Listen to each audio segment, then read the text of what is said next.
میں بات جو کر رہا تھا وہ آپ کے نانا حضور کا ہی فرمان ہے کہ ہجرت جو ہے وہ یوزلی 3 حالتوں میں ہونی چاہیے. ہجرت کی اس سینس میں ہے جب لوگ نیشنلٹی کے چکر میں فیملیز بھی ادھر موو کرتے ہیں, ٹھیک ہے. تو اس پہ میں نے پہلے بڑی ڈیٹیل میں بولا ہوا ہے, جو میری سمجھ ہے, وہ کوئی مذہبی فتویٰ نہیں ہے.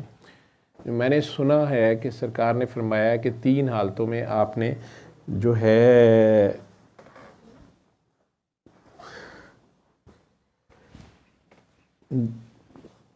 وہ کرنا ہے, ملک سے باہر جانا ہے.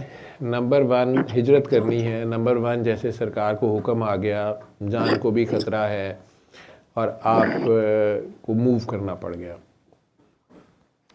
نمبر 2 آپ جہاد کے لیے جا رہے ہیں. نمبر 3 آپ ایسا علم حاصل کرنے جا رہے ہیں جو آپ کے علاقے میں نہیں ہے اور آپ کی اس کیس میں بھی نیت یہ ہوگی کہ میں وہ علم حاصل کر کے, اس میں ایکسپرٹیز حاصل کر کے یا ماسٹری کر کے میں واپس اس علاقے میں آ کے اس علم کو پریکٹس بھی کروں گا, نفع بخش جو علم ہے, اور اس سے یہاں سکھاؤں گا بھی تاکہ یہاں سے پھر کسی اور کو وہاں جانے کی ضرورت نہ پڑے.